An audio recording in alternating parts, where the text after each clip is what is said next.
Hello दोस्तों, कैसे हो आप। उम्मीद है कि आप स्वस्थ होंगे, मस्त होंगे और आपकी पढ़ाई अच्छी चल रही होगी। दोस्तों, आज के इस लेक्चर में हम एक चर के द्विघात समीकरण के प्रश्नावली 4 का प्रश्न क्रमांक 2 को स्टेप बाय स्टेप हल करेंगे। ये प्रश्न बोर्ड एग्जाम 2027 के लिए महत्वपूर्ण है, इसलिए आप कॉपी और पेन लेकर अंत तक बने रहिए। दोस्तों, यदि आपने इस चैप्टर के पिछले लेक्चर नहीं देखे हैं तो आप हमारी प्लेलिस्ट में जाकर उन्हें देख सकते हैं। हमारे चैनल पर पूरे चैप्टर को क्रमबद्ध रूप से पढ़ाया जा रहा है। आइए दोस्तों, बिना समय व्यर्थ किए आज का लेक्चर प्रारंभ करते हैं। चलिए शुरू करते हैं। आज का टॉपिक प्रश्नावली 4 का प्रश्न क्रमांक 2। प्रश्नावली 4 का दूसरा प्रश्न है, निम्नलिखित वर्ग समीकरणों के मूलों की प्रकृति ज्ञात कीजिए। ठीक है, मूलों की प्रकृति इस पे ज्ञात करना है। तो सबसे पहले हमको क्या ज्ञात करना पड़ेगा, इसमें हमको विभेदक ज्ञात करना पड़ेगा। ठीक है, क्या ज्ञात करना पड़ेगा, विभेदक। चलिए ज्ञात करते हैं। दिया गया वर्ग समीकरण क्या है, ये है आपका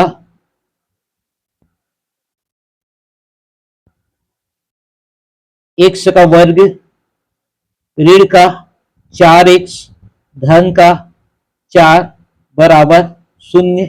ये आपका समीकरण नंबर 1।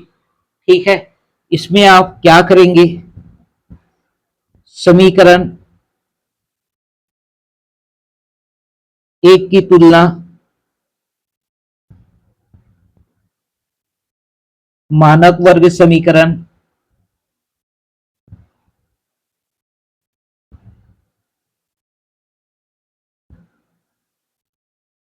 एक्स का वर्ग धन बी एक्स धन सी बराबर 0 से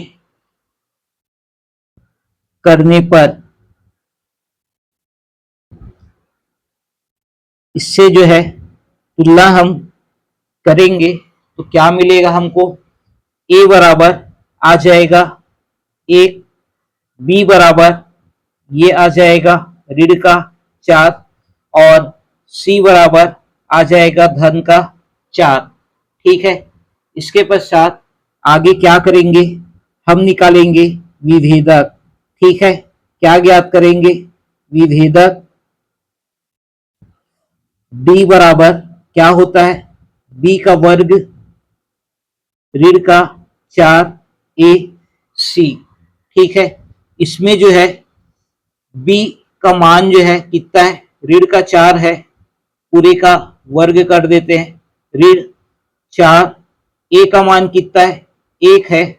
सी का मान कितना है, धन का 4 है। ठीक है, आगे क्या आएगा, चलिए देखते हैं। इसमें आगे आपका आ जाएगा ऋण 4 का वर्ग क्या होता है, धन का 16। ठीक है, ऋण 400 होता है आपका 16 और 16 में 16 घटा देंगे तो आएगा 0।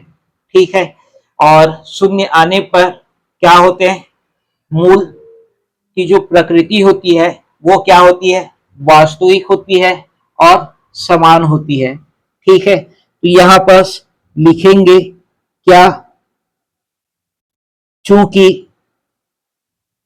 डी बराबर, चूंकि डी मतलब विभेदक। ठीक है, बराबर 0, अतः दिए गए वर्ग समीकरण, दिए गए वर्ग समीकरण के मूल वास्तविक वास्तविक और क्या होगा, समान होगा। ठीक है, तो इस तरह से समान होगा। ये आपका क्या है, आंसर है। तो इस तरह से प्रश्न क्रमांक 2 का पहला जो है आपको हल करना था, ठीक है, जिसमें आपको मूलों की प्रकृति अगर आपको बोला जाता है तो 3 स्थितियां आपको बताए थे। डी बराबर शून्य, डी बराबर शून्य, और डी का मान जो है ऋणात्मक आता है तब क्या होता है, और डी का मान धनात्मक में आता है तब क्या होता है, ठीक है। चलिए अब आगे देखते हैं अगला प्रश्न। इस पे जो है पहले का दूसरा, 2x का वर्ग धन का 2x धन का 2 बराबर शून्य, ठीक है। चलिए हल करते हैं। इस पे जो है दिया गया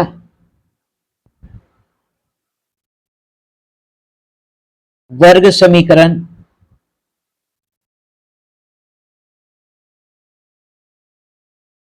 निम्न है।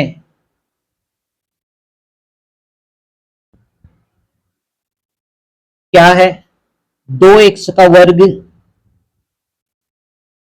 धन का 2x धन का 2 बराबर शून्य।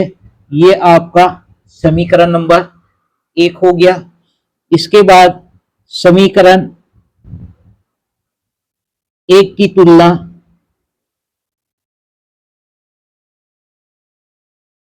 मानक वर्ग समीकरण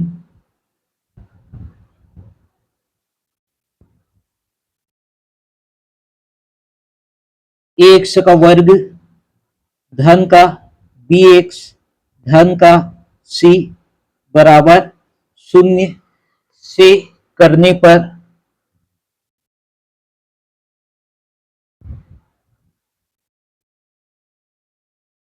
ए बराबर हमारा क्या मान मिलेगा, एक्स स्क्वायर का गुणांक 2 है, ए बराबर 2 आएगा। एक्स का गुणांक भी दो है, ठीक है, धन का, बी बराबर भी आ जाएगा 2, और बच गया जो संख्या है वो भी 2 है, तो सी बराबर आ जाएगा 2, ठीक है।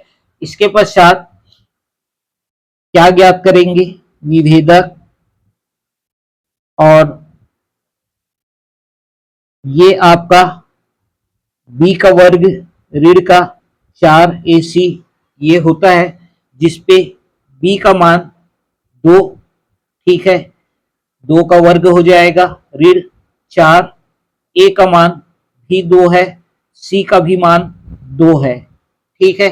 इसके पश्चात 2 का वर्ग आ जाएगा 4, 4 दूनी 8, 8 दूनी हो जाएगा यहाँ पर 16, 4 में 16 घटाएंगे तो आ जाएगा ऋण का 12, ठीक है। इसके पश्चात आगे क्या आएगा, चलिए देखते हैं। इसमें आपको लिखना है, चूंकि डी का मान क्या है, ऋणात्मक आया है, और ऋण वाला जो भी मान होता है वो शून्य से क्या होता है, छोटा होता है, शून्य से क्या होता है, छोटा होता है। और ये जो आपका चिन्ह लगाए हैं वो किसका चिन्ह है, लेस देन या छोटा है का चिन्ह है, मतलब डी छोटा है शून्य से, ठीक है। और डी का मान जब शून्य से छोटा होता है तब क्या होता है, वर्ग समीकरण का मूल जो है काल्पनिक होता है, ठीक है। तो यहां लिखेंगे, अतः दिए गए वर्ग समीकरण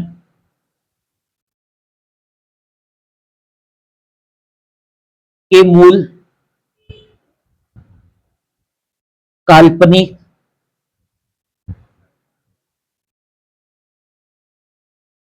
एवं असमान होंगे, ठीक है। काल्पनिक के साथ साथ क्या होगा, असमान होगा, ठीक। ये है हमारा आंसर, ठीक है, ये क्या है, हमारा आंसर है। इसके पश्चात देखते हैं अगला प्रश्न।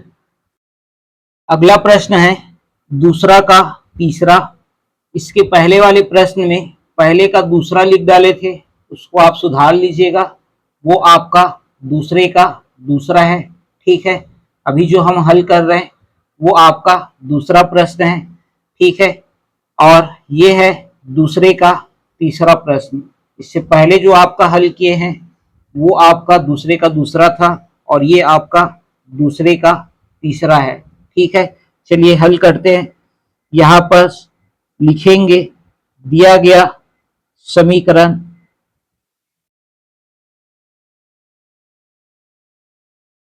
दिया गया वर्ग समीकरण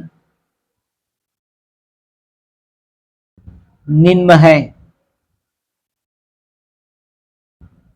जिसपे आपका समीकरण दिया हुआ है 3x का वर्ग ऋण का 2 वर्गमूल 6x धन 2 बराबर 0।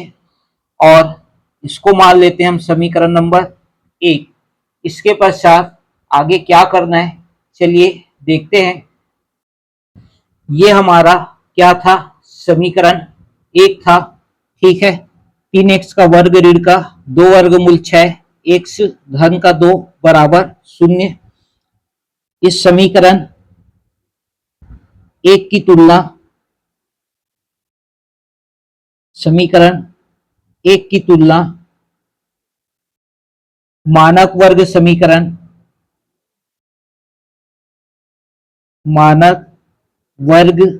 समीकरण ax का वर्ग धन का bx धन का c बराबर 0 से करने पर a बराबर क्या मान मिलेगा, ये आ जाएगा 3, b बराबर ऋण का 2 वर्गमूल 6 और c बराबर धन का 2, ठीक है। इसके बाद आगे क्या करेंगे, विभेदक ज्ञात करेंगे। विभेदक b बराबर b का वर्ग ऋण का 4ac, ठीक। इसमें जो है b का मान है 2 वर्गमूल 6 पूरे का वर्ग ऋण 4, a का मान 3 है और c का मान 2 है, ठीक। इस पे ऋण 2 का वर्ग कितना हो जाएगा, 4 वर्गमूल 6 का वर्ग 6, ठीक है। उसके बाद ऋण 4 तिया 12, 12 दूनी 24, ये आ जाएगा 24।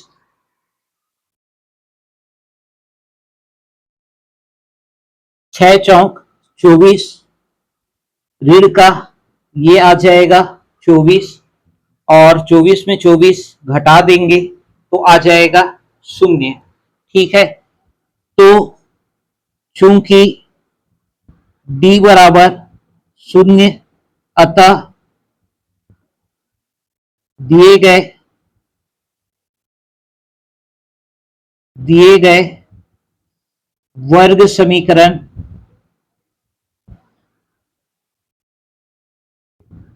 के मूल क्या होंगे, वास्तविक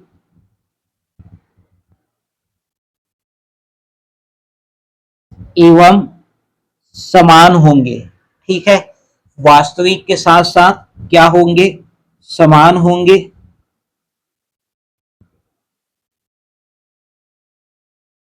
ये हमारा क्या है, आंसर है, ठीक। तो इस तरह से प्रश्न दूसरे का तीसरा जो है हमको क्या करना था, हल करना था, ठीक है। इसके पश्चात देखते हैं अगला प्रश्न। दूसरे का चौथा प्रश्न है x का वर्ग धन का 2 वर्गमूल 5 x ऋण का 1 बराबर 0। चलिए इसको हल करते हैं। दिया गया जो वर्ग समीकरण है, दिया गया वर्ग समीकरण निम्न है। क्या है? एक्स का वर्ग धन 2 वर्गमूल 5 एक्स ऋण का 1 बराबर 0। ये है आपका समीकरण नंबर 1। इसके पश्चात क्या करेंगे? यहां पर लिखेंगे समीकरण 1 की तुलना मानक वर्ग समीकरण, मानक वर्ग समीकरण एक्स का वर्ग धन का बी एक्स धन सी बराबर 0 से करने पर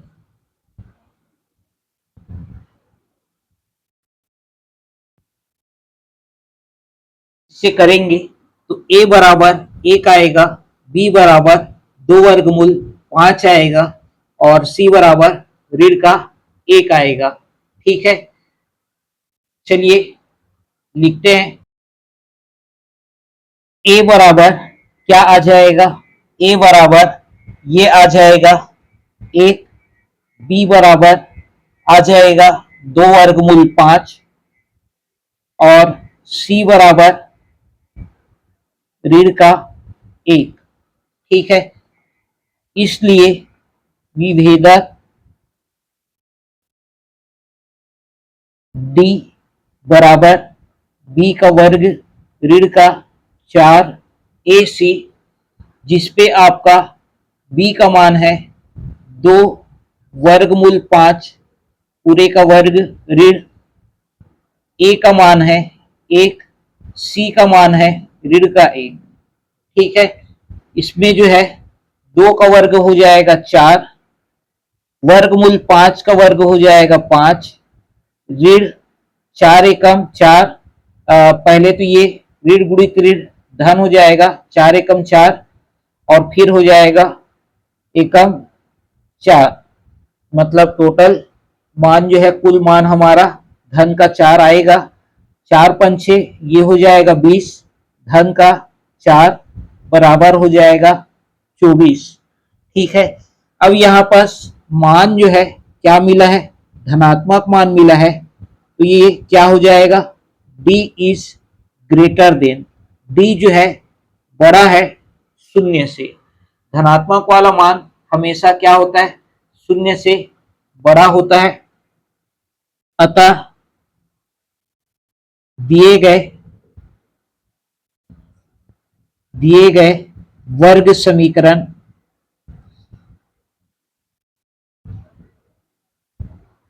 के मूल क्या होंगे? वास्तविक तो होंगे, साथ में असमान होंगे। मूल वास्तविक एवं असमान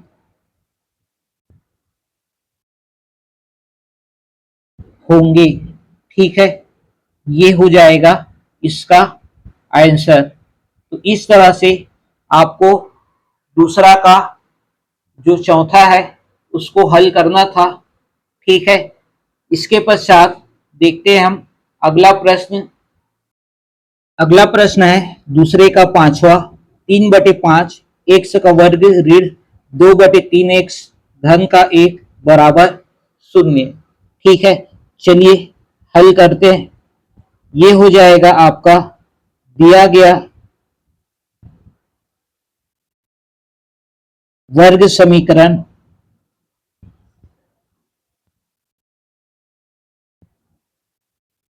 निम्न है।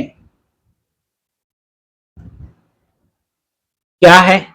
ये है आपका 3/5 एक्स का वर्ग ऋण 2/3 एक्स धन का 1 बराबर 0। ये आपका समीकरण नंबर 1। समीकरण 1 की तुलना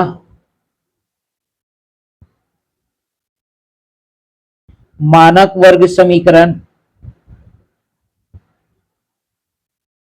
मानक वर्ग समीकरण ax का वर्ग धन bx धन c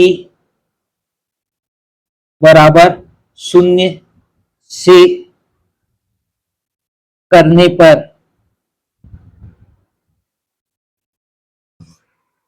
a बराबर क्या मान मिलेगा? a बराबर आ जाएगा 3/5, b बराबर ऋण का 2/3 और c बराबर आ जाएगा धन का 1। ठीक है, इसके पश्चात सूत्र क्या होता है? विभेदक b इक्वल b का वर्ग ऋण का 4ac, ये आपका सूत्र होता है जिसमें हमको मान रखना है। तो चलिए रखते हैं। सूत्र हमारा क्या था? ये था विभेदक d बराबर b का वर्ग ऋण का 4ac, इसी में हमको मान रखना है जिसमें हमारा b का मान ऋण का 2/3 था। ऋण का 2/3 पूरे का वर्ग हो जाएगा ऋण 4, a का मान 3/5, 3/5 और c का मान धन का 1। ठीक है, ये आपका b का मान, ये a का और ये c का। इसके बाद 2 का ऋण 2 का वर्ग क्या हो जाएगा? धन का 4, 3 का वर्ग 9, ऋण 4 तिया 12, 12 एकम 12 बटे आ जाएगा क्या? 5। ठीक है, इसके बाद 9 और 5 का लघुत्तम हम निकालेंगे तो आ जाएगा कितना? 45। ठीक है, कितना आ जाएगा? 45। और उसके पश्चात क्या हो जाएगा? 4 के साथ 5 का गुणा कर दीजिए, ये हो जाएगा 4 पंचे 20। फिर क्या है? ऋण 12 निया होता है कितना? 108। ठीक है, इसके पश्चात आगे हल करेंगे तो ये आ जाएगा 88/45। ठीक है, 88/45 ऋण का। ठीक, तो यहाँ पर लिखना पड़ेगा क्योंकि d का मान जो है 0 से छोटा है, अतः दिए गए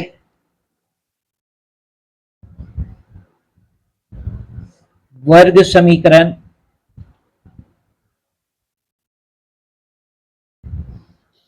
के मूल काल्पनिक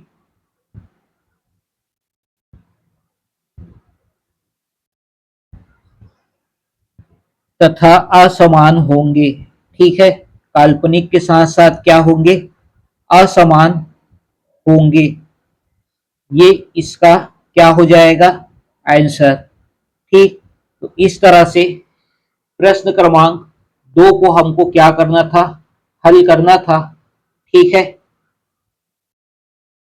तो दोस्तों आज के इस लेक्चर में बस इतना ही। अगले लेक्चर में हम प्रश्नावली 4 के 4 को विस्तार से समझेंगे और उसके सभी महत्वपूर्ण प्रश्नों को हल करेंगे। यदि आपको हमारा यह लेक्चर उपयोगी लगा हो तो वीडियो को लाइक और शेयर अवश्य करिए ताकि अन्य विद्यार्थियों तक भी यह जानकारी पहुंच सके।